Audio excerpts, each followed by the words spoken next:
que era todo aquello cuando Dios los saca de Egipto. Recordamos, ellos estaban allí, eran un pueblo de esclavos, eran un pueblo que estaban subyugados por otra nación. Allí los egipcios tenían a los israelitas, lo tenían bajo su dominio, eran esclavos, les mandaban a hacer todo. Ellos, los israelitas, estaban sin futuro, sin nada, sin comida, no tenían esperanza absoluta de nada, así que claman al Dios Altísimo, y Dios tiene misericordia de ellos y los va a sacar de esa esclavitud en la que se encuentran. Cuando ellos empiezan a tratar de sacarlos de allí, vamos a ver que Dios les manda 10 plagas. Y Dios le manda estas plagas a toda esa nación. Pero recordemos algo: los egipcios eran una nación muy idólatra. Ellos tenían el dios Sol, el dios Luna, el dios Nilo, tenían muchos dioses. Y de una manera fenomenal, Dios le da una bofetada a cada uno de esos dioses y muestra: sabes, el único Dios soy yo y nada está por encima mío. Y con sus propios dioses, Dios destruye lo que ellos pudieran pensar que eran estas deidades. Así que podemos ver cómo ellos adoraban tenían un dios que era el dios Nilo, tenían un dios que era el torrente del Nilo, que el cuidador de los peces, de todo esto, y Dios permite que se transforme eso en sangre, destruyendo completamente. Mira, ¿sabes qué? Yo soy más poderoso que cualquiera de esos tus dioses. Existía también allí una mujer que tenía como una cabeza de rana, también existía la fertilidad también, y cada una de ellas, si viene Dios y dice: tú adoras eso, le manda un montón de ranas hasta el punto de que llega a ser repugnante. Y no solamente eso, sino que empiezan a morir todas esas ranas, la fetidez, lo grotesco, lo repugnante. Tú vienes y adoras a un insecto, a un escarabajo. Bueno, entonces yo vengo y te mando una cantidad de piojos que te van a hacer sentir que aborrezcas a eso que tú crees que es Dios. Y te mando todo tipo de zumbadores y moscas. ¿Y dónde está ese Dios viento? ¿Dónde está ese Dios protector? Ese Dios que a cada uno de ellos quedó completamente inoperante, quedó completamente ridiculizados ante el poder de Dios. Tú tienes un Dios que crees que es buey, que es un Dios toro, así que mueren esos animales. Te muestro mi poder y muere el ganado. Ahí, ¿dónde está la diosa Sekhmet? ¿Dónde están cada uno de esos que cuida acerca de la enfermedad? Y Molet, la diosa de la medicina, Isis, la diosa de la vida y de la sanidad. No tienes nada de eso. Son supuestamente muy poderosos. Bueno, te mando úlceras para que veas quién soy. ¿Saben? Las tres primeras plagas que Dios manda le caen tanto a los israelitas como a los judíos, los egipcios. Y era necesario incluso que hasta los mismos israelitas padecieran ciertas plagas, padecieran cierto juicio. Porque es que en ocasiones Dios también permite que su juicio caiga sobre su propio pueblo, para que su propio pueblo pueda entender que se han apartado de Dios, porque de una u otra manera han colocado algo en el lugar de Dios, y Dios dice: sabes, nada puede estar en mi lugar. Así que le manda esto y ellos terminan padeciendo esto. Luego, más adelante, empieza a protegerlo de las otras plagas. Allí podemos ver a Thor Horus, Shu, Neper, Chet, Nut, Osiris, cada uno dioses de la vida, pero Dios los impacta a ellos con granizos, destruyendo a todo lo que no estaba bajo techo. Destruye completamente todo, e incluso todo lo que no queda destruido por el granizo, después es destruido por la langosta. ¿Y dónde está el Dios del viento para llevarse toda esa langosta, y el de la prosperidad para que no destruya la siembra? Nada de eso puede contra el Dios Todopoderoso. Todo queda destruido. Bueno, pero no importa. Adoramos al Dios Sol. Tú adoras al Dios Sol. Así que le mandó una oscuridad por 3 días. Tal vez tú has escuchado de algún país por allí que se le ha ido la electricidad por 3 días. Y déjame decirte que tal vez, a lo mejor en ese país que se le ha ido la electricidad, por el servicio eléctrico por 3 días, la han pasado garrafal. No han tenido nada, y tal vez han corrido a buscar hielo, han corrido a hacer cosas. ¿Te puedes imaginar eso? Pero ahora imagínate que no solamente no tienen el servicio eléctrico, que de noche está todo oscuro, sino que es de día y de noche, porque no tienen el sol. Es una penumbra tan grande que no puedes ver ni la luna ni las estrellas. No hay sol durante 3 días y 3 noches. Dios le da nuevamente una bofetada a Re, a Rat, a Tum, a Ten, a Horus, a cada uno de ellos.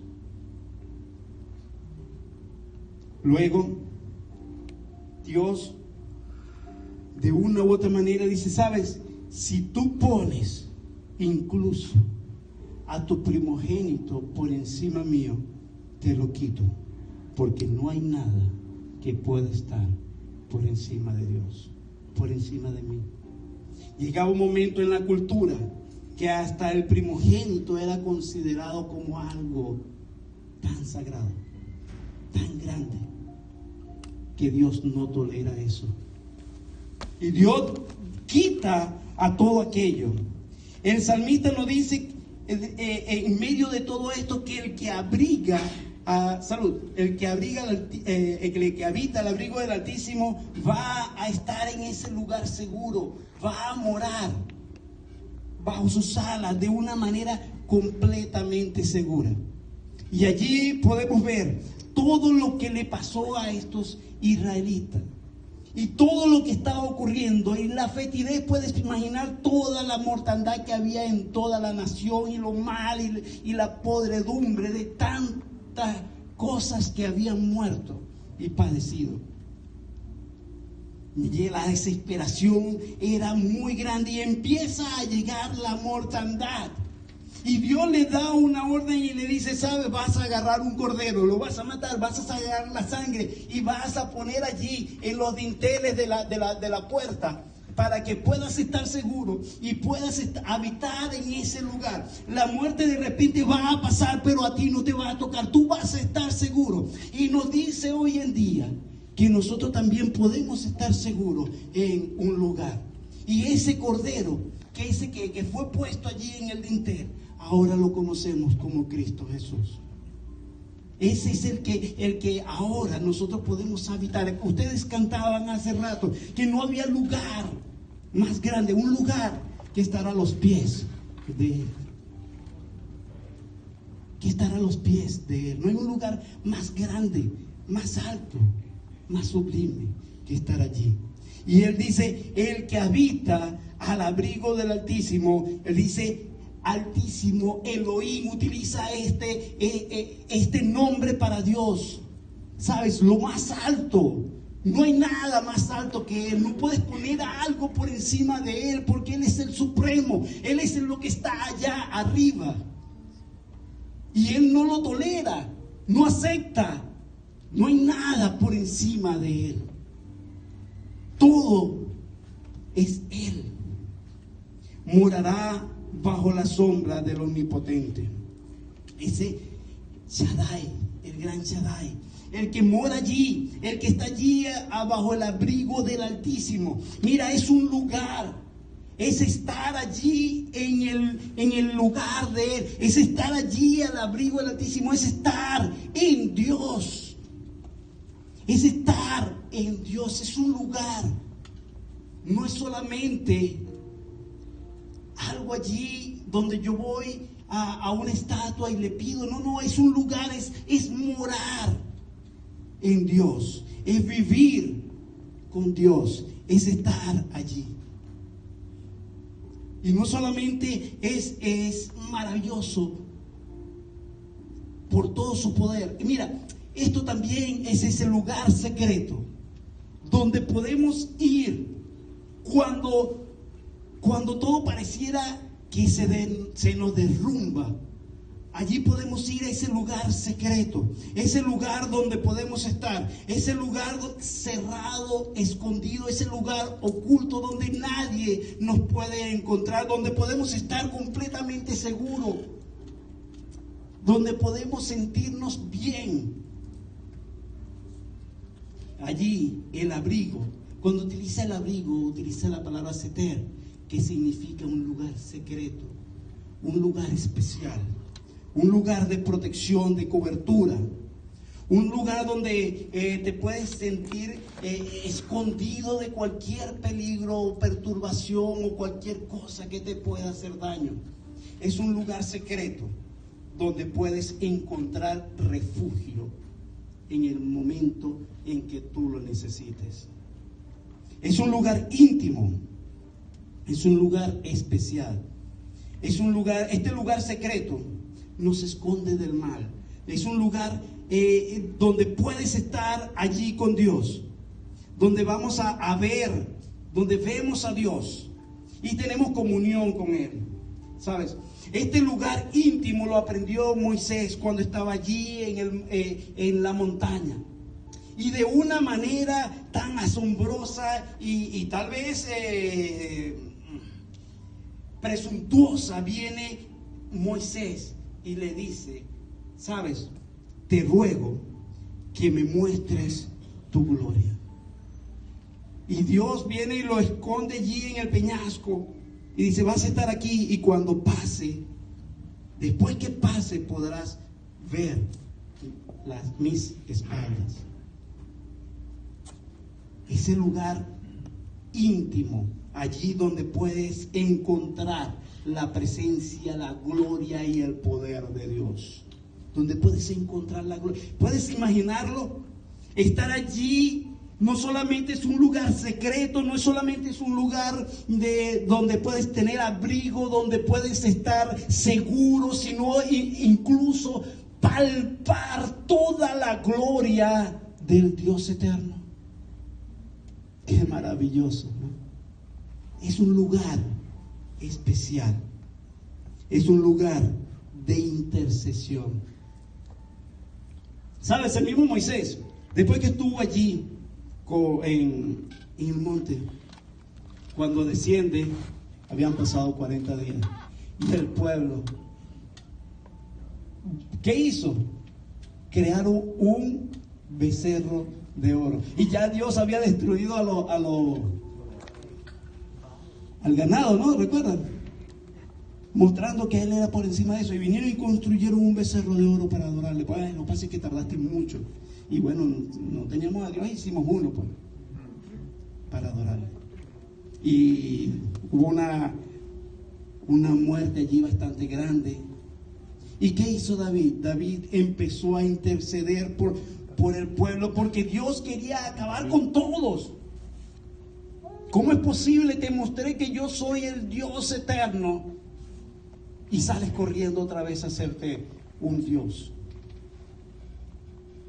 Y Moisés va a ese lugar de intercesión y dice, oye, ten misericordia de ellos, por amor a tu nombre, porque ¿qué van a decir? Estos no eran los del pueblo tuyo. Si por amor a tu nombre no los destruyes. es un lugar de intercesión donde podemos ir e interceder los unos por los otros, pedir por nuestro hermano, por nuestra familia, por nuestro esposo, nuestra esposa, por la persona que está necesitada, por el que está enfermo, por el que está a nuestro lado. Nosotros conocemos la necesidad y lo que está padeciendo cada uno de los que están a nuestro alrededor. Es un lugar de valentía y de victoria.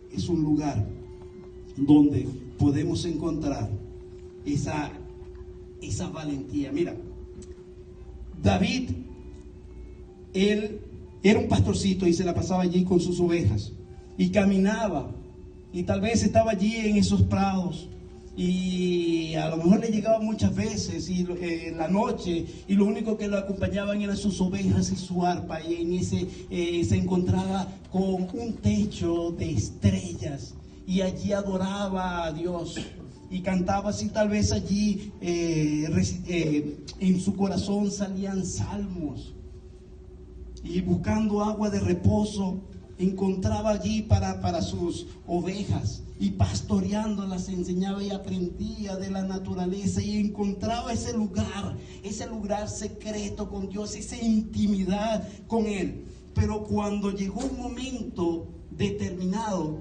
que salió este gigante Goliat, y todos los demás estaban aterrorizados por este gigante, David se enfrenta a él, y podemos ver que él no tiene ningún ápice de miedo. Cualquiera de nosotros pudiera haber sentido miedo ante lo que este hombre nos mostraba. Y más bien David termina diciendo: ¿quién es este filisteo incircunciso para desafiar a los escuadrones del Dios viviente? ¿Sabes? David no se amilanó por nada. No le afectó los insultos de este gigante, ni siquiera las personas que estaban a su alrededor. No se amilanó. Él, lo que le ofendía era la insolencia con que él se dirigía al Dios de Israel. No sintió miedo en lo absoluto ante este gigante. Y cualquiera de nosotros puede sentir miedo fácilmente, pero aquí podemos ver la cantidad de tiempo que pasó David en ese lugar íntimo y secreto, y pudo aprender y sentirse valiente, y sentirse que con Dios lo podía lograr, sentirse que con Dios podía estar aún en el momento más difícil. Este tipo de confianza y audacia solo puede ser desarrollada en nosotros mientras esperamos calladamente en ese lugar secreto de Dios. También podemos ver cómo él aprendió de este lugar, de estar allí, de habitar en Dios, cuando muchos años después comete el pecado con Betsabé, y allí va el profeta, y el profeta le dice: has hecho mal, y David termina derramando su corazón delante de Dios, y le dice: no me eches de tu presencia y no quites de mí tu Santo Espíritu. No quiero dejar de estar allí en ese lugar, no quiero dejar de habitar en ti. No me eches de tu presencia, para mí es lo más importante. Sí, Dios tuvo misericordia de él y permitió que él siguiera en su presencia, aunque tuvo que padecer con la consecuencia que su hijo terminara muerto por su desobediencia. Es un lugar de osadía, es un lugar de no solo de valentía, sino de osadía, de sagacidad. Y allí podemos ver a Elías cuando ya allí no había más profetas, y con esa osadía se presenta ante el rey Acab y le dice: mira, por todo lo que tú estás haciendo, aquí no va a llover. Aquí no va a llover por 30 días. Y él había mandado a matar a todos los profetas. Y con esa osadía y con esa valentía se para allí. Y de repente viene También la esposa Jezabel, que se había traído a un montón de profetas de allá, de los fenicios, un montón de profetas de acera. Y también habían 450 profetas de Baal, más los 400 profetas de acera que se había traído Jezabel. Y este hombre, Elías, se para allí en el Monte Carmelo y con esa osadía dice, ¿sabes? Y lo desafía. Pero es que él tenía que haber estado mucho tiempo en ese lugar secreto, en ese lugar íntimo con Dios, donde pudo ver el milagro del niño, que resucitó, donde pudo ver cómo Dios lo alimentó de manera milagrosa por tanto tiempo. Y es que si no pasamos ese tiempo con Dios, en el momento de la dificultad, en el momento del problema, ¿a dónde vamos a acudir? ¿A dónde nos vamos a esconder? Él tuvo que aprender, pero lo aprendió es estando en intimidad con Dios. La pregunta es, ¿cuándo queremos aprender o cuándo acudimos a ese lugar secreto? ¿Cuando estamos en el problema o antes? David, Elías, lo aprendieron antes. Estuvieron allí por mucho tiempo, en intimidad con Dios. Y cuando vino el momento, cuando vino la dificultad, fueron inquebrantables, imperturbables. Nada los pudo derrumbar. Nada los pudo sacar de ese sitio. Mira, Elías, no, cuando estaba allí en el Monte Carmelo, no discutió así como lo hizo Moisés. No, ¿sabes qué? Mejor que no voy, ni tampoco puso ninguna excusa. Tampoco le dijo a Dios, ¿sabes? Mándame un vellón y mándame una señal, como lo hizo con Gedeón. No puso ni no salió huyendo al otro lado, como él lo hizo Jonás. Tampoco quiso vengarse como lo hizo Sansón. Simplemente entendió cuál era la voluntad de Dios, porque había habitado en la presencia de Dios por muchos días, por mucho tiempo, y le conocía completamente. Él pudo decir al final, Dios, he hecho todas estas cosas por palabra tuya. No porque yo lo haya dicho o impuesto. Mira, ese es un lugar de paz, de fe. Y es que cuando estamos allí, en ese sitio, ese lugar, esa esperanza nos produce paz, gozo y fe. Dios nos produce todas esas cosas. Mira, podemos hablar y decir que Pablo fue uno de los apóstoles que más sufrió, que más padeció de cosas. Dice él mismo, en muchos más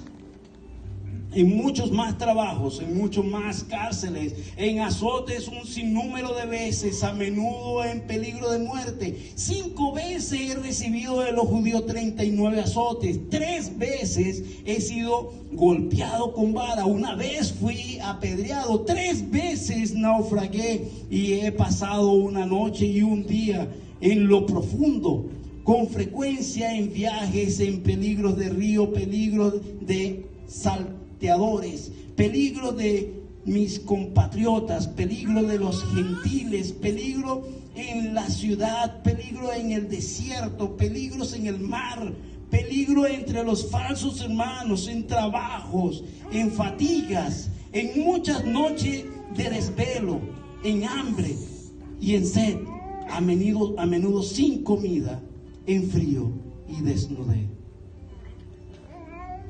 Pero sabes, Pablo parecía que atravesaba todo esto con gozo, con fe, con esperanza y de una manera inquebrantable, en paz, porque recibía la gracia de Dios, porque habitaba en ese lugar especial. Y es tan maravilloso que Pablo es el que nos dijo esto. Él dice, porque estoy convencido que ni la muerte, ni la vida, ni los ángeles, ni principado, ni lo presente, ni lo porvenir, ni los poderes, ni lo alto, ni lo profundo, ni ninguna otra cosa creada nos podrá separar del amor de Dios que es en Cristo Jesús, Señor nuestro. Eso lo dijo Pablo. Ese que padeció de todo eso. Y tú dices, ¿cómo es posible que haya padecido todo eso y todavía se mantenga de una manera tan inquebrantable? ¿Dónde habitaba Él? ¿Dónde estaba Él? ¿Sabes? Ese lugar es un lugar de productividad y seguridad. Y en los últimos versículos que del Salmo 91 nos muestra cómo en Dios podemos encontrar esa productividad, podemos encontrar esa seguridad de nuestra vida, prosperidad espiritual, cómo Dios nos puede ayudar en cada una de las áreas de nuestra vida. Y es que también lo podemos ver en la misma vida de Jesús. Cuando Jesús estaba allí, nos da una gran enseñanza cuando ya está finalizando su obra acá en la tierra. Y Él dice, mira, permaneced en mí y yo en vosotros, como el pámpano no puede llevar fruto por sí mismo si no permanece en la vid, así tampoco vosotros si no permanecéis en mí. Yo soy la vid, vosotros los pámpanos. El que permanece en mí y yo en él, este llevará fruto, porque separado de mí, nada podéis hacer. Moisés nos decía, el que habita el abrigo del Altísimo, ese lugar especial. Y Jesús nos dice, mira, ¿sabes? Acércate a mí. Podemos entender que ese lugar especial es el mismo Cristo Jesús. Es el mismo Dios bajo la sombra del Omnipotente. Y Jesús dice, el que permanece en mí. Ambos declaran que el lugar secreto es la persona. Jesús estaba diciendo que Él mismo es el Dios omnipotente. Podemos estar seguros que en Él encontramos reposo, en Él encontramos ese refugio, en Él encontramos ese lugar secreto de intimidad donde podemos sentirnos bien, donde podemos sentir próspero, donde podemos sentirnos que vamos en un buen camino.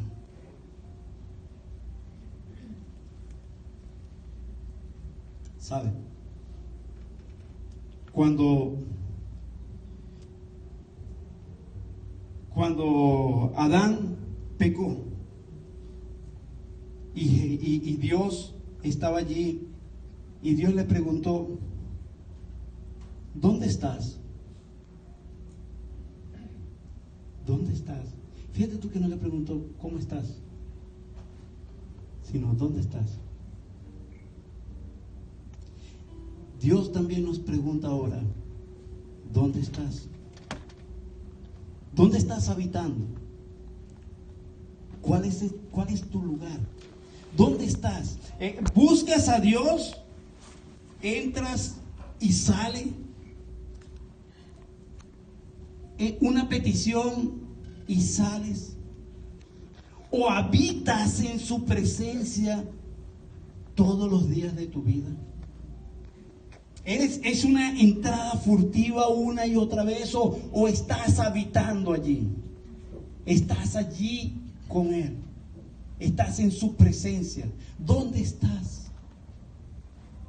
¿Dónde has estado? ¿Dónde has estado? ¿Con qué te estás alimentando? ¿Dónde estás? ¿Has estado allí? ¿Entras? ¿Sales?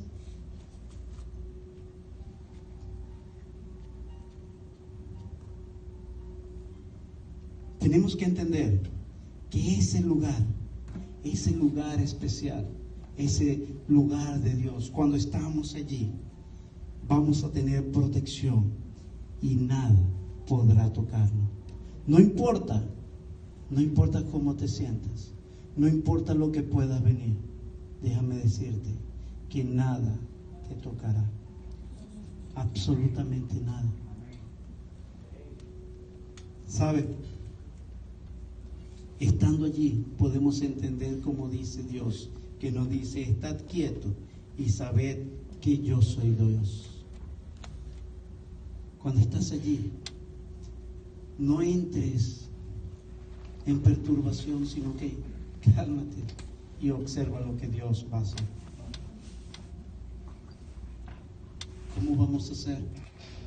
David aprendió y estuvo allí en su presencia. Moisés también nos dice que estemos allí en ese lugar. Jesús mismo nos dice que debemos estar allí, que debemos estar en su presencia. Pablo nos lo mostró también. Elías también nos los mostró. Cada uno de ellos nos ha dicho que es necesario que habitemos allí al abrigo del Altísimo, que habitemos en su presencia. La pregunta es: ¿dónde estás? ¿Dónde estás? ¿Dónde estás? Es necesario que aprendamos y que vivamos en su presencia. Porque si vivimos en la presencia de Dios, vamos a poder contemplarlo a Él y a su hermosura. Mira, en la presencia de Dios vas a vivir y vas a experimentar la gloria de Dios. Las cadenas se caen, vas a ser libre, vas a tener seguridad, vas a tener protección, va a derramarse lluvia de bendición en tu vida y en todo lo que haces. Y la palabra dice que todo te saldrá bien. Pero tienes que habitar allí en su presencia. Tienes que habitar en ese lugar santísimo. ¿Dónde has estado habitando? ¿Dónde ha estado tu corazón? ¿Dónde ha estado tu alma? Vamos a orar.